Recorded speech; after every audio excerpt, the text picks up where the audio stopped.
Bonjour, bienvenue au balado Le système scolaire québécois en 12 regards, un balado qui s'intéresse aux fondements, aux rouages et aux enjeux que soulève le système scolaire québécois. Je me nomme Olivier Lemieux, je suis politologue et historien de formation et professeur en administration et politique de l'éducation au campus de Lévis de l'Université du Québec à Rimouski.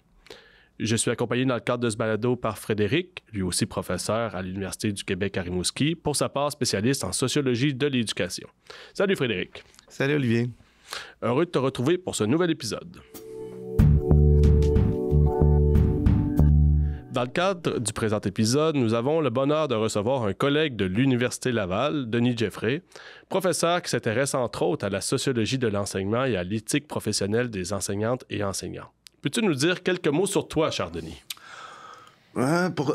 D'abord, bonjour Olivier, bonjour Frédéric, je vous remercie de m'inviter, de me donner le micro, la parole pour présenter quelques idées. Un cheminement universitaire, je pense que c'est toujours quelque chose de mystérieux, parce que lorsqu'on commence des études de maîtrise et de doctorat, on ne sait pas où on va aboutir. Donc, dans les années 80, j'avais commencé une maîtrise en philo, j'avais continué avec une maîtrise en philo, et puis je travaillais à l'époque sur les innovations technologiques. Et finalement, je m'intéressais, je pense, à une version plutôt socio-anthropologique. Cette version socio-anthropologique m'a amené finalement à découvrir tout un univers symbolique qu'on appelait à l'époque la religiologie, c'est-à-dire la symbolologie, hein?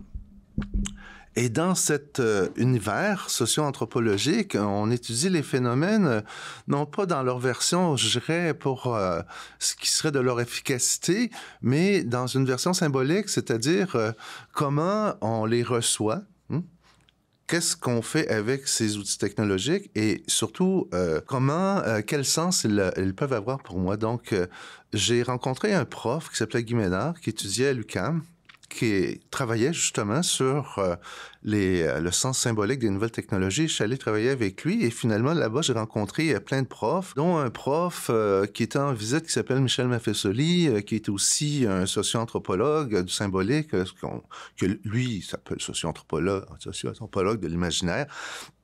Et j'ai poursuivi mes études avec lui en France sur... Mon sujet a touché évidemment les nouvelles technologies, mais j'ai beaucoup travaillé sur ce que j'appelais à l'époque l'éthique de l'altérité, qui était un sujet qui s'en venait, qui est maintenant le grand sujet à la mode. C'est comment on doit se conduire les uns avec les autres, mais surtout avec les autres qui sont très différents de soi, qui sont les minorités, parce que minorités religieuses, minorités LGBT, etc., Donc, j'ai beaucoup travaillé là-dessus et par hasard, quand je suis revenu de Paris, un poste ouvert à l'Université Laval, un poste en didactique de la morale, parce qu'à l'époque, on enseignait encore un cours de morale au secondaire. J'ai appliqué là-dessus. À ma grande surprise, j'ai été engagé pour donner ce cours de didactique de la morale et j'ai commencé à développer ce cours. Mais quelques années après, une collègue à moi qui était là, Lucie Leroy-Bureau, me disait que Denis, on n'a pas de cours d'éthique professionnelle. Il faudrait absolument monter un cours d'éthique professionnelle. C'est quelque chose qui m'intéressait et puis j'ai monté ce cours que j'ai donné pendant 25 ans. Donc, j'ai donné les cours de didactique morale, après didactique SCR, maintenant didactique CCQ. Après, j'ai donné ce cours d'éthique professionnelle. Puis aussi, parce que j'avais fait un peu de philo, j'avais fait sociaux, j'ai fait aussi socio-anthropo avec Michel Maffesoli. Finalement, j'ai développé évidemment une réflexion sur l'épistémologie et j'ai donné aussi pendant plusieurs années un cours obligatoire chez nous au doctorat, qui est un cours d'épistémologie des sciences ou épistémologie des méthodologies scientifiques en sciences humaines et sociales. Lorsqu'on commence des études à la maîtrise, on ne sait pas où cela va nous conduire. Comme tu le sais, dans notre société, puis dans notre milieu aussi, on aime beaucoup mettre des étiquettes aux gens. Dans ton parcours, tu nommes l'éthique, la sociologie, l'anthropologie. Es-tu éthicien, anthropologue, philosophe, sociologue? Comment te définis-tu, Denis? Ouais, c'est une bonne question, Olivier, mais souvent j'utilise un mot que j'utilisais lorsque j'enseignais mes cours d'épistémologie, de perspectiviste. Donc, selon l'objet que j'ai étudié, Donc, je peux me mettre dans une perspective socio-anthropologique, philosophique ou une perspective éthique. C'est vraiment selon l'objet. Et pour moi, un objet doit être étudié tout le temps de différentes perspectives parce que chaque perspective s'enrichit l'une l'autre. Et c'est pourquoi je pense aujourd'hui qu'il n'y a plus de vérité épistémologique, mais il y a plutôt des discussions épistémologiques autour de chercheurs qui étudient un même objet à partir de perspectives, de théories qui sont très, très, très différentes et qui amènent chacun leur rapport. Et ce qui est le plus important pour nous aujourd'hui, chercheurs, mais c'est tout le temps d'être en discussion. Puis surtout pas d'être en discussion uniquement avec des gens qui pensent comme nous, mais avec des gens qui ont des perspectives, mais complètement à l'opposé de nous. C'est la seule façon d'enrichir un objet. Vu qu'on n'a plus accès sur réel, on y a accès seulement à partir de nos conceptions, de notre théorie. Donc, il faut vraiment avoir une multitude de perspectives sur le même réel pour pouvoir essayer d'en dire quelque chose d'intéressant. Nous recevons Denis aujourd'hui car il a signé un chapitre présentant un regard dit de la sociologie compréhensive dans l'ouvrage Le système scolaire québécois en 12 regards. Peux-tu nous expliquer brièvement les fondements de ce regard et en quoi il permet d'appréhender, d'après toi, le monde de l'éducation? Oui, bien sûr, puis assez rapidement, puis schématiquement pour que ce soit facile. Au tout départ, OK, notre sociologie, moi je suis un sociologue de formation parce que j'ai étudié avec Michel Maffesoli à la Sorbonne, mais au tout départ, la sociologie est une anthropologie. Autant Durkheim que Max Weber sont des anthropologues. C'est des anthropologues donc qui étudient comment les gens vivent, ce qui fait lien, ce qu'ils font, ce qu'ils pensent, c'est quoi leurs interdits, ce qu'ils ont le droit de faire, ce qu'ils ont le droit de ne pas faire, quelles sont les règles à l'intérieur de leur société qui déterminent beaucoup de leur comportement. Bon. Les anthropologues, ce sont des gens surtout qui font de l'observation. La première méthode en anthropologie, c'est l'observation et l'imprégnation. Moi, j'aime bien le mot imprégnation parce qu'il y a tout un courant après de la méthodologique qui va se développer qu'on appelle la phéno. La phéno, mais la plupart des sociologues sont phénoménologues sans s'en apercevoir parce qu'ils font de l'imprégnation. Et les anthropologues fonctionnaient ainsi. Ils allaient dans un village, un milieu de vie, ils s'imprégnaient de la vie des gens, puis ils essayaient de comprendre en faisant... vraiment en discutant, en observant, mais surtout en s'imprégnant d'une culture, comment les gens de cette culture vivaient. Beaucoup de sociologues aujourd'hui, comme Michel Maffesoli, même Pierre Bourdieu et plein d'autres, vont dans un milieu, s'imprègnent du milieu, puis après, ils écrivent, ils analysent ce milieu-là. Imprégnation. Donc là, on n'est vraiment pas loin de la sociologie compréhensive.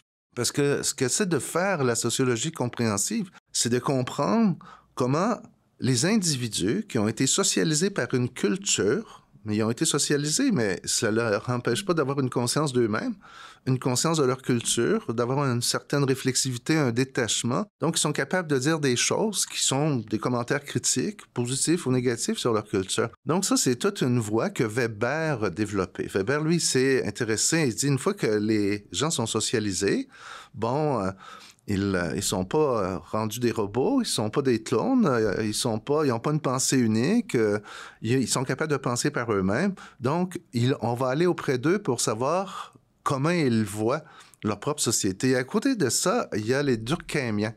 On les appelle les fonctionnalistes. Donc, en général, on peut mettre deux grands schémas. La socio-compréhensive d'un côté et la socio-fonctionnaliste. Mais la socio-fonctionnaliste, comme Durkheim, c'est aussi intéressé aux individus, mais encore plus, je dirais, aux déterministes sociaux, donc à la socialisation. Comment le fait d'être socialisé à parler le français peut influencer ma propre façon de penser, parce que apprendre le français me donne des schémas de pensée qui sont très différents d'une autre langue, que le japonais, etc., etc. Je vis dans une société avec tel type de règles, comment ces règles-là vont-ils influencer mes comportements? Donc, Durkheim, c'est plus s'intéresser, je dirais, aux règles, au fondement, à ce qui structure une société et à ce qui socialise les gens, à ce qui fait, à ce qui les influence dans leur façon de penser, alors que Weber s'est plus intéressé, lui, aux individus, une fois qu'ils sont socialisés, comment ils pensent. Bon, c'est pourquoi moi, je m'intéresse beaucoup à la sociologie compréhensive, parce que je me dis, parce que pour commencer, j'étais dans les écoles, j'ai enseigné au primaire, j'ai enseigné au secondaire, j'ai enseigné au cégep quand même pendant 4 ans, j'étais imprégné de ces milieux-là. Et puis, j'aimais bien discuter autant avec mes collègues du cégep, du secondaire que du primaire pour savoir comment eux vivent l'école. C'est quoi leur propre problème de l'école? Évidemment, il y a toujours les structures. Le ministère de l'Éducation dit voilà comment l'école devrait être. Mais ça, c'est reçu par des enseignants, par des élèves qui ont aussi un mot à dire. Donc, moi, je m'intéressais à ce que les individus, donc les enseignants et les élèves, je m'intéressais à ce qu'ils pensaient, à ce qu'ils vivaient, à ce qu'ils expérimentaient dans le monde scolaire. Moi, je dirais que le fonctionnalisme, là, le côté durkheimien, et le weberisme, le côté sociologie compréhensive, ne sont pas encore une fois des opposés. C'est hyper complémentaire. Et j'aime bien cette métaphore. Je ne sais pas si vous la connaissez, puis je me souviens plus où je l'ai lu ou si je l'ai inventé. Enfin, sur un champ de bataille, OK? Sur un champ de bataille, là, il y a des gens qui se battent en Israël, il y a des gens qui se battent en Ukraine. Bien, sur le champ de bataille, vous avez des soldats qui sont en train de se battre contre d'autres soldats. En haut d'eux, et souvent ils sont au Pentagone parce que toutes ces guerres-là, c'est dirigé des États-Unis à Washington. Donc, vous avez tous les généraux qui sont derrière des centaines d'écrans. Eux, ils voient le champ de bataille à travers leurs écrans qui viennent de leur radar avec des caméras supersoniques.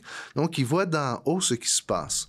Le côté durkheimien, c'est ce qui les intéresse, c'est de voir d'en haut ce qui se passe. C'est le côté institutionnel, tu vois.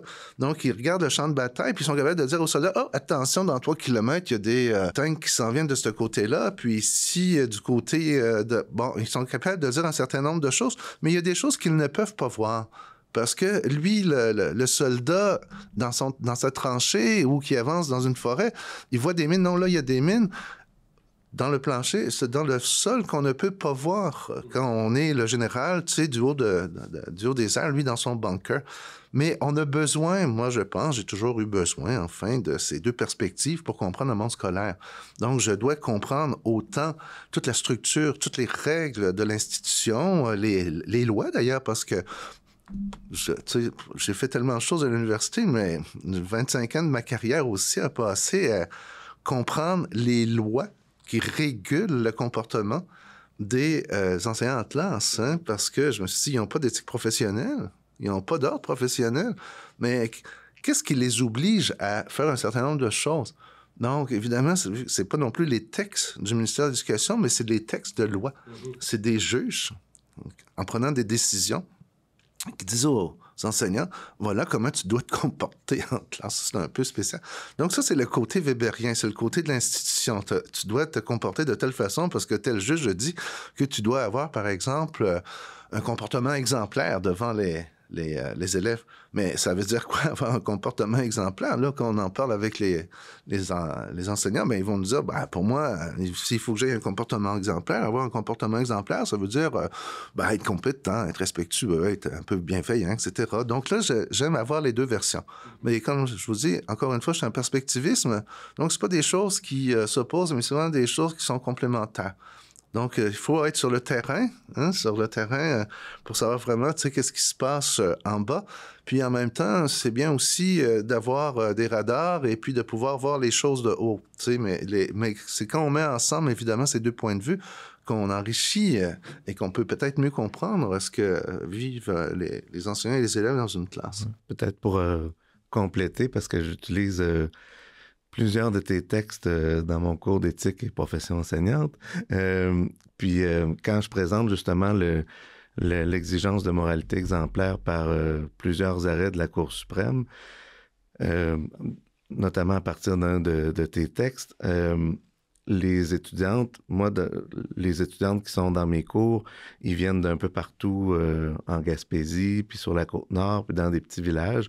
Puis là, mais ça pose, la Cour suprême leur dit, vous êtes toujours une enseignante, vous devez toujours vous comporter de manière exemplaire.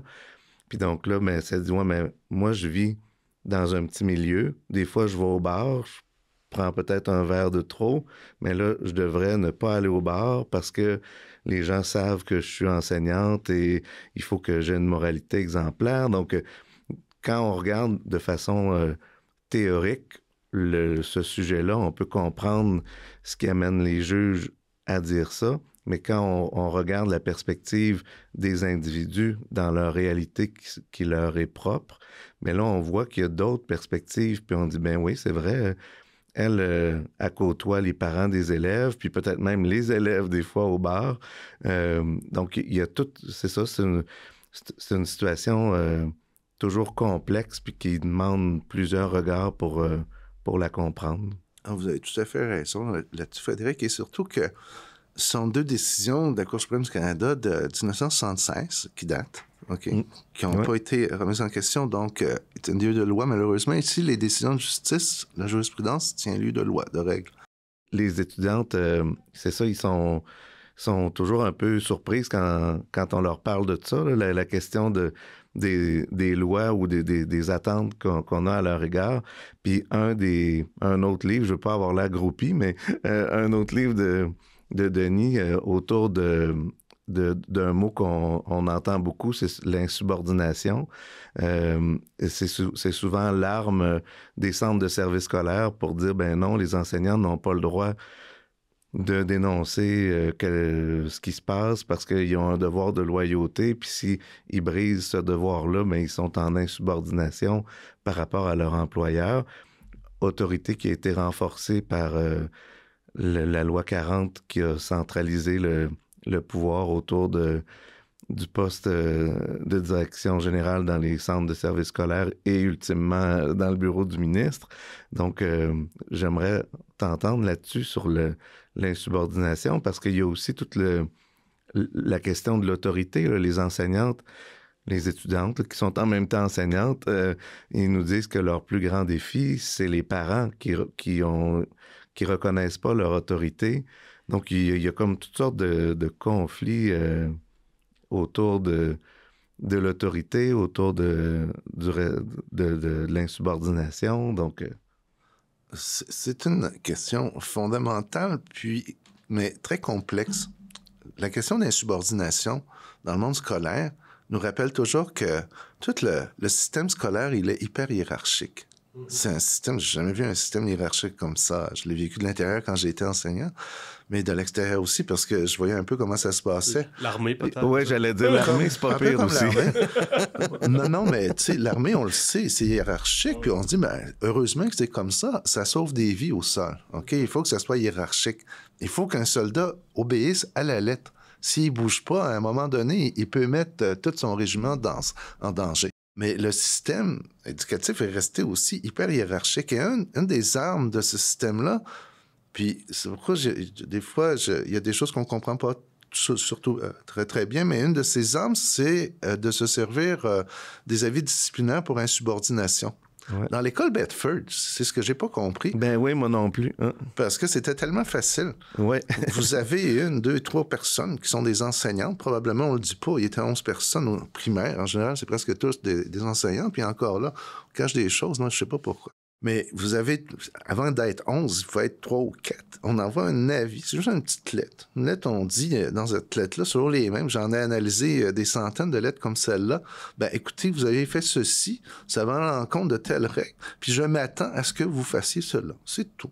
Puis ça disparaît du dossier en quelques mois, c'est pas plus que ça.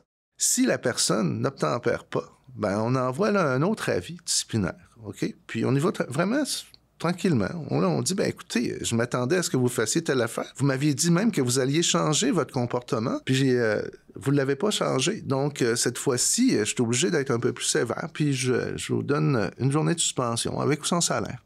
Et c'est là qu'on voit si le syndicat, parce qu'on a dit le syndicat n'a rien fait là-dedans, mais c'était pas le rôle du syndicat. C'est là qu'on voit si le syndicat va soutenir ou non cet enseignant-là. OK? Alors, on ne l'aura jamais vu parce que moi, je ne sais pas. Est-ce qu'il y a eu des lettres disciplinaires, des avis disciplinaires? Je ne sais pas. Et si jamais, encore une fois, des enseignantes n'obtempèrent pas après une journée de sanction qui peut être payée ou non payée, là, ça va vraiment dépendre de la directrice de l'école. Ben, elle peut donner une semaine. Hey, j'ai vu dans des cas des enseignants recevoir parce qu'ils n'étaient pas d'accord, par exemple, avec des façons d'évaluer. On leur avait dit, dans mon école, il n'y a pas de 0, il n'y a pas de note en bas de 60. Puis l'enseignant disait, mais non, moi, je veux donner l'heure juste aux parents. Puis quand il mérite 40, il y a 40. Puis s'il mérite 30, il y a 30. Donc, il le fait, il a tenu son bout. Il allait toujours devant le même juge, les juges qu'on connaît bien. Hein, c'est les juges de la Cour d'arbitrage du travail. Et le juge lui disait, si j'étais à votre place, Je ferais la même affaire. Vous avez tout à fait raison parce que, comme parent, j'aimerais aussi savoir c'est quoi la vraie note de mon enfant et non pas une note qui n'existe pas, une note arbitraire. Mais vu que je représente la loi et selon la loi, ben, vous êtes dans une position d'insubordination parce que c'est votre direction scolaire qui est responsable de cette décision-là, c'est pas vous. Ça pose aussi l'autre question. C'est quoi l'autonomie? L'autonomie professionnelle. Des enseignants qui est à peu près nulle. Ils n'en ont pas. Ça, je le dis jamais dans mes cours. Enseigner 25 ans, des grands cours, 350 à peu près chaque année, puis j'ai jamais dit qu'ils n'ont pas d'autonomie. Je leur dis, il faut se battre pour avoir son autonomie. Donc, dans le cas de l'école Bedford, mais est-ce qu'il y a eu des avis disciplinaires? Ça a duré 5 ans. C'est comme un impossible. Alors qu'ils ont ce pouvoir-là, et j'ai vu des directions donner des lettres pour insubordination, pour des grenailles, pour des riens, là, pour vraiment, pour montrer qu'ils ont un pouvoir, tout simplement. Parce que c'est une lettre qui manifeste un pouvoir. Voilà, c'est moi qui ai le pouvoir sur toi. Parce que toi, tu voulais avoir tel manuel scolaire, c'est moi qui décide. Donc, il ne l'aura pas. Puis, arrête de m'en parler, je t'envoie un avis disciplinaire parce que tu me contestes, là. Puis quand tu me contestes, c'est comme un peu agressif. Puis dès qu'il y a un peu d'agressivité, tu as monté la voix contre moi, ben, insubordination. Donc, c'est pourquoi l'insubordination est un acte institutionnel d'autorité. Mais cet acte institutionnel d'autorité ne donne aucune autorité à un enseignant dans sa classe. Donc, dans sa classe, un enseignant est toujours dépourvu d'autorité. Parce que pour moi, l'autorité d'un enseignant ne vient pas de lui. C'est pas comme on le pensait autrefois, avoir une espèce d'autorité charismatique. On est fort, on est beau, tout le monde nous aime parce que on se comporte, d'une façon très théâtrale, puis ça marche notre affaire, donc on n'a pas de problème de discipline. L'autorité d'un enseignant, c'est structural. Pour le dire, Kolbon-Sansky, c'est tout un groupe d'adultes, toute une structure qui, en même temps, appuie une personne qui se trouve devant des élèves. Si elle n'a pas ça, ça ne marchera pas. Puis vu que le système scolaire ne veut pas fonctionner comme ça, il fait semblant que l'autorité repose juste sur les compétences d'un pauvre enseignant qui arrive et souvent par la porte de la suppléance et qui est incapable d'ailleurs d'avoir cette autorité. Et c'est impossible. Je le dis, c'est impossible. Donc on dit c'est un incompétent. OK, on lui fait des problèmes, on lui envoie des avis disciplinaires, pour insubordination, c'est un incompétent. Ou le pauvre enseignant, il dit, je suis pas à ma place parce que j'arrive pas à le faire, puis presque 30 à 40% s'en vont pour ces raisons-là. Puis quand tu peux pas mettre ton autorité parce que t'es pas appuyé par la structure scolaire, tu vis énormément de violence, autant au primaire qu'au secondaire. Parce que, autrefois, le prof était un intouchable. Toucher un prof, là, écoute, dans les années 70, quand tu arrivais à la maison, tu te faisais assez engueuler par un parent, par tes parents. Hey, ça se fait pas, il toucher ou même l'engueuler. Le prof était sacré, c'était un intouchable. Aujourd'hui, il y a eu un renversement, c'est l'enfant qui est devenu sacré. Le prof n'est plus intouchable, l'enfant est intouchable. D'où les enfants rois. Et puis, ces enfants rois-là sont devenus aussi des parents rois qui sont devenus intouchables. Et l'intouchabilité est une position de narcissisme et de pouvoir absolu. Donc, devant ces enfants rois et ces parents rois, l'enseignant n'a plus rien. Il n'y a plus d'autorité parce qu'il n'est pas vraiment, je dirais, reconnu. Ton autorité n'est pas fondée institutionnellement. Et devant la violence, tu ne sais pas quoi faire parce qu'on dit encore une fois, tu as juste à prendre un petit cours de gestion de classe qu'on donne à l'université pendant ces 2 crédits. Nancy Godreau a fait du très bon travail, mais Nancy puis Claire Beaumont et tous les gens qui travaillent là-dessus ne règlent pas le problème, ne le voient pas le problème. Le problème est, on dirait que c'est systémique. Aujourd'hui, on aime bien le mot systémique, on parle de la systémique, mais le problème dans la classe, il est systémique. Et seulement une solution systémique, structurelle, va régler le problème. Ce ne sera pas en donnant des petits trucs, je vais donner un petit truc, pour que si cet élève-là te mord, pour qu'il te morde une deuxième fois, ça ne marche pas comme ça.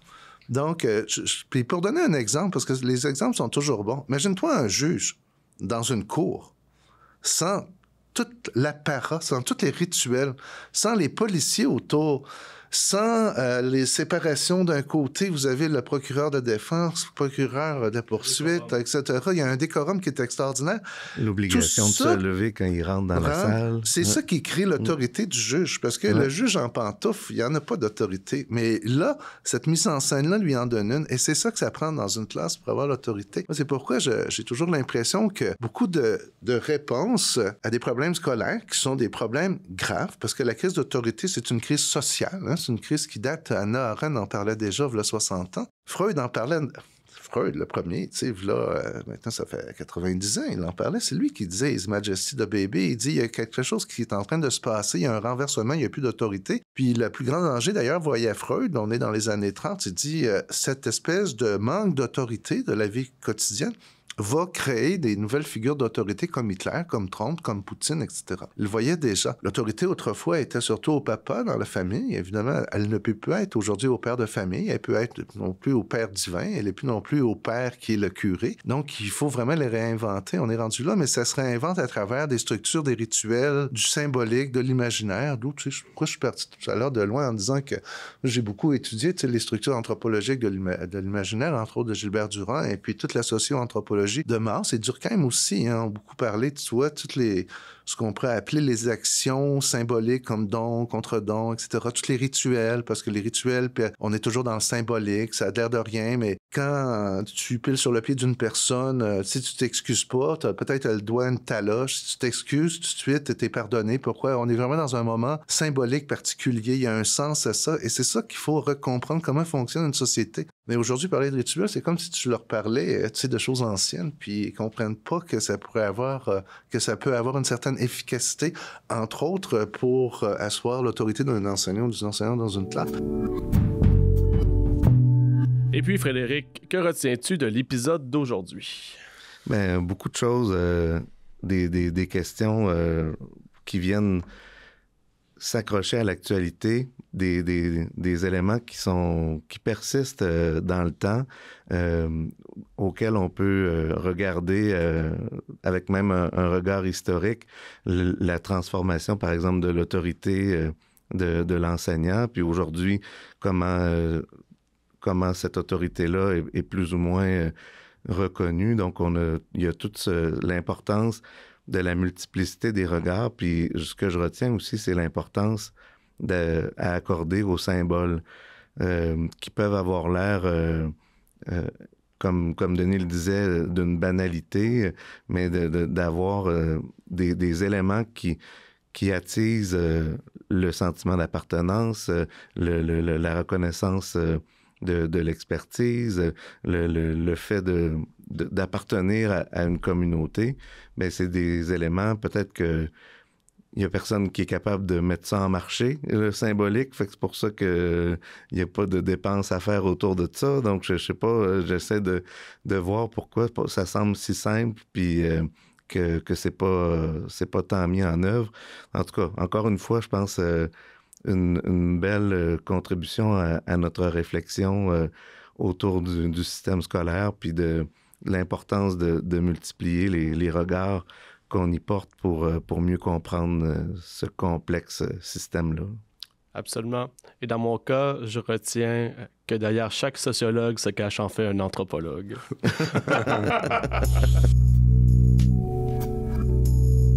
Le système scolaire québécois en 12 regards est un balado développé par l'Université du Québec à Rimouski. Pour en apprendre davantage sur les éléments abordés à l'intérieur du présent épisode, nous vous encourageons à vous procurer l'ouvrage qui porte le même titre, publié aux presses de l'Université du Québec et dirigé par moi-même, Olivier Lemieux, et par Frédéric Deschenaux.